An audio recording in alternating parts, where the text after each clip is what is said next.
Ciao ragazzi e benvenuti. Oggi proveremo a fare gli Angel Eyes su questi fari che ho acquistato usati. Possiamo ricapitolare il procedimento in tre fasi, ovvero apertura dei fari, ingollaggio e applicazione degli anelli che poi ci daranno l'effetto Angel Eyes e la richiusura del faro.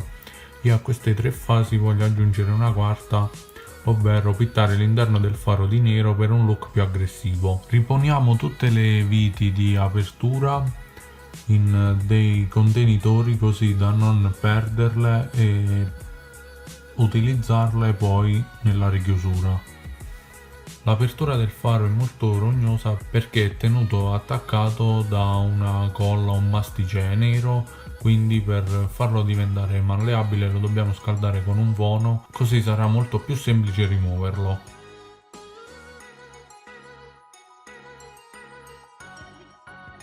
Bene ragazzi, dopo averli aperti, puliti dal silicone che era contenuto e poi dovrà essere rimesso quando si chiude e verniciati, si può passare alla chiusura e quindi al montaggio degli Angel Eyes. Ok ragazzi, una volta asciutto il risultato sarà questo. Comunque non è importante che ci sia dello spazio come vedete qui in fondo, l'importante è che reggano.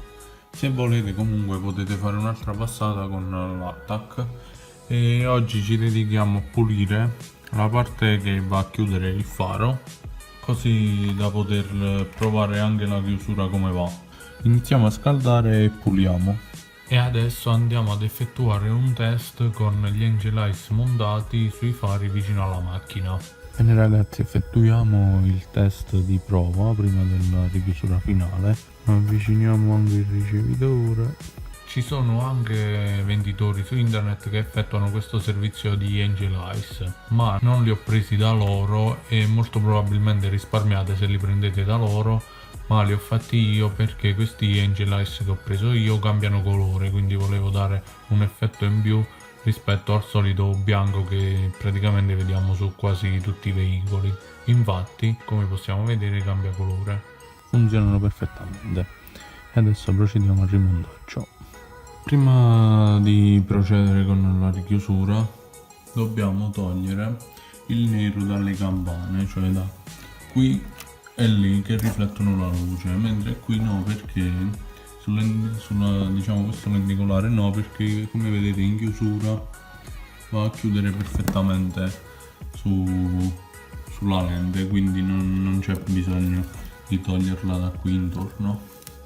Ok ragazzi, se vi posso dare un consiglio, questa parte non la toccate proprio, non la pittate, perché utilizzando lo sgrassatore il risultato non è venuto come io immaginavo, quindi dovrò ripittare le campane ricreando l'effetto del cromo. Vi lascio qui sopra in descrizione il video della ricromatura che ho effettuato io su questi fari. Bene, adesso iniziamo a richiudere il tutto con le viti partendo da qui, richiudendo qui e poi rimettendo la mascherina davanti, e poi utilizziamo quella colla, quel mastice per richiudere e non far entrare l'acqua.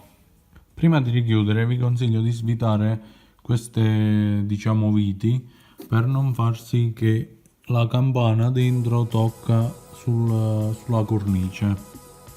Ok ragazzi, questa è la parte più complicata, questa è la striscia già tagliata e adesso lo andremo ad applicare qui.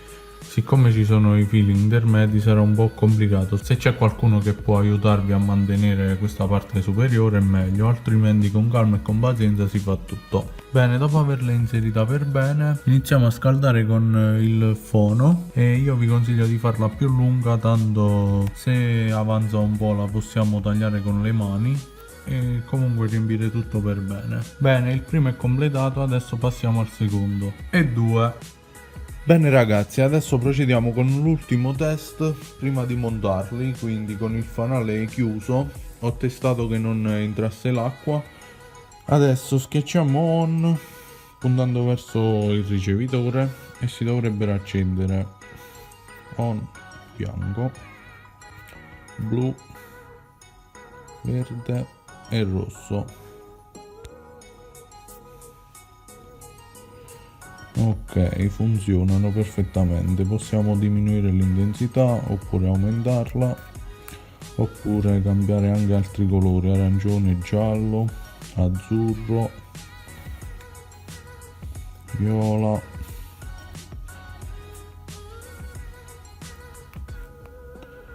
e bianco. Perfetto, direi che siamo pronti per il montaggio. Ragazzi, il video si conclude qui. Ci tengo a dire che questo video è stato girato in più giorni, in quanto anche la mia inesperienza, infatti è la prima volta che faccio una cosa del genere, e poi comunque non avendo tempo tutti i giorni ed è un processo abbastanza lungo, ho impiegato più giorni per montarlo e per realizzare gli angel eyes. Per il montaggio invece ci sarà un altro video, perché dovrò smontare il paraurti e quindi vedere anche dove far passare l'alimentazione dell'alimentatore che alimenta appunto gli angel eyes. A chi invece non piacciono gli angel eyes, ho cercato alcune foto da internet e che vi metterò qui sopra, di alcune auto su cui hanno realizzato appunto gli angel eyes, e non sono niente male secondo me. Io sono dell'opinione che comunque ognuno con la propria auto deve realizzare i propri progetti. Bene, per questo video è tutto, ci vediamo presto, vi ricordo sempre di iscrivervi al canale ed attivare le notifiche. Per adesso è tutto, ciao!